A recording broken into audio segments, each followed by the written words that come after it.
Hey, welcome back to Next Level with Nathan. For this talk, I want you to get comfortable, grab some coffee, a drink, because today we're going to have some real talk about a topic many of you are either facing now or maybe will face sometime in your life. A time of physical or emotional pain, a time when you will need deep healing. We're going to discuss a portion of that healing that goes against almost anything and everything modern culture tells you to do. We live in an age of oversharing. We really do. We post our wins, our losses, our meals, our heartbreaks. I post everything, it seems. We're told that vulnerability is strength and that sharing our story is the key to healing. And while there is a time and a place for that, what if I told you that one of the most sacred, powerful, and spiritually effective things you can do during a deep healing journey is simply to keep it to yourself?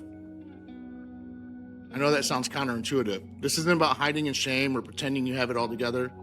No, this is about understanding the sacred energetics of creation. It's about knowing that a newborn idea, a newborn healing, a newborn manifestation is as fragile and precious as a newborn baby. And the last thing you should do is pass it around a room full of strangers with their own opinions, germs, and energy. Today, we are talking about the profound power of protecting your journey. Let's start with one of the most powerful spiritual metaphors ever given from the master teacher himself, Jesus. In the parable of the sower, he talks about a farmer who goes out to plant seeds.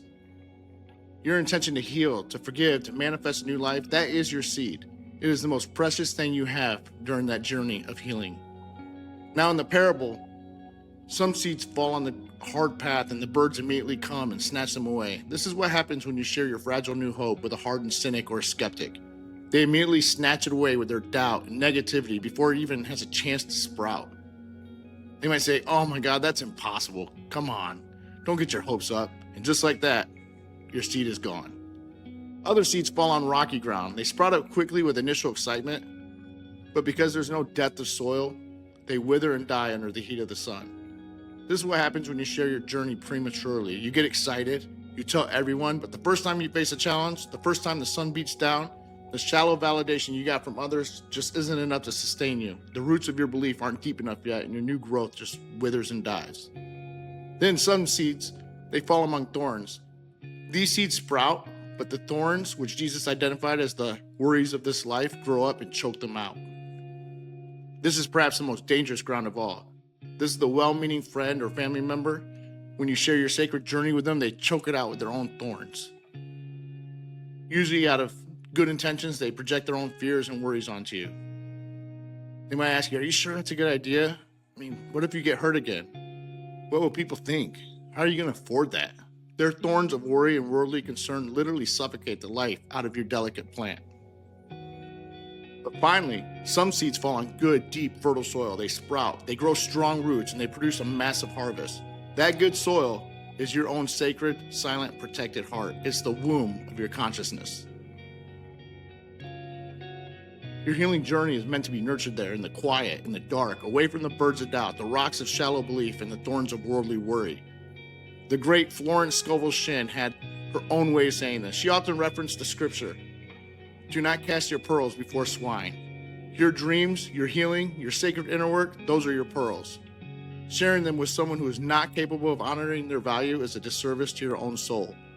They will trample your dreams in the mud of their own disbelief. It is your job to be a wise steward of your own pearls. Now this brings us to the next crucial reason to keep your journey private. To avoid the contamination of unsolicited, low-vibration advice, and it seems everybody has it. Remember a recent video I made? It was called Hurt People, Hurt People. If not, I'll post it at the end of this video on YouTube. Well, in that video, limited people give limited advice. Fearful people give fearful advice. People who have failed in their own relationships or finances will almost always unconsciously project their failure onto your journey. Think about the work of Dr. Joseph Murphy on the subconscious mind. He taught us that the subconscious is completely impersonal and accepts any suggestion it is given, especially when it's in an emotional state. And when you're in the middle of a healing journey, you are vulnerable, you are open. When your well-meaning but fearful friend says, "Are you sure that's a good idea? Don't you remember what happened last time?" They're giving a direct negative suggestion to your subconscious. This is about energetic sovereignty. The teacher Stuart Wilde, who was incredibly direct about this, taught that you have to protect your energy field from the wobbles and negativity of others. He knew that the opinions of the fringe dwellers of your life could infect your reality if you let them in. We have to be brutally honest about why this happens, even with people who love us. When you decide to embark on a journey of healing and transformation, you're deciding to climb out of the bucket. Your growth, your light, holds up a mirror to the people around you. If they haven't done their own work, your progress can subconsciously feel like a judgment on their lack of progress. So without even realizing it, they will try to pull you back down to a level that feels more comfortable for them. Oh man, you're changing too much. Are you sure you're not getting a little weird with all this spiritual stuff? Not that bad, just get over it. These phrases aren't for your benefit. They are attempts to keep their own reality stable. This is the classic crabs in a bucket syndrome. One crab starts to climb to freedom and the others immediately pull it back in. This is why you must be the gatekeeper of your own mind. Your mind during a period of deep healing and manifestation is like a sacred operating room. You are performing open heart surgery on your own soul. You must be ruthless about who you allow into that room. You wouldn't let a random stranger with muddy boots wander into an operating theater, would you? Then why would you let someone with muddy, fearful energy wander into your sacred mental space? This leads us to the final and perhaps most mystical reason, the power of sacred silence. Every great act of creation in this universe happens in the dark and the quiet. A seed germinates deep underground. A baby grows in the silent womb. A star is born in the vast silent darkness of a nebula. A butterfly transforms inside a quiet chrysalis. Creation requires an incubation period. Silence is that incubator. The mystic Neville Goddard understood this profoundly. He would often advise his students to perform their imaginal act, to feel their wish fulfilled, and then to completely drop it and go about their business, telling no one. He called it praying to your Father in secret. He knew that talking about your desire before it is hardened into fact dissipates the creative energy.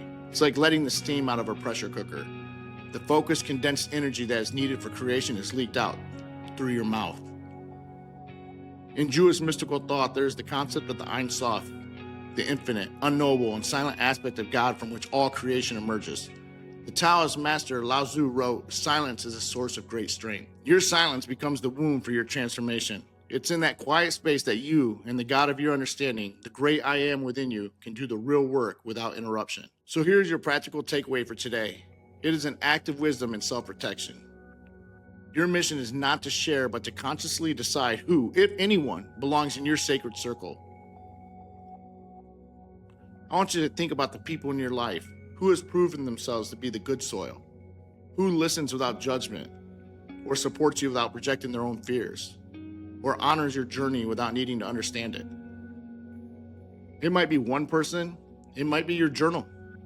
It might be no one but God. This isn't about cutting people off. It's about assigning them their proper role in your life. Some people are for laughing with, some are for watching the game with, and a very, very select few are for sharing your sacred work with. And it's imperative that you know the difference. In the comments today, I do not want you to share the details of your healing. I want you to honor its privacy and its power.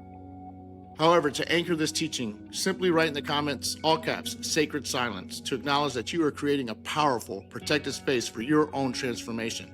And let us all know what city, state, or country you are holding that powerful silent space from. Let this be your affirmation today. My healing is a sacred process. I protect my energy and my vision with wisdom and silence. I am the good soil where miracles grow. Now go have a powerful and peaceful day. You absolutely deserve it.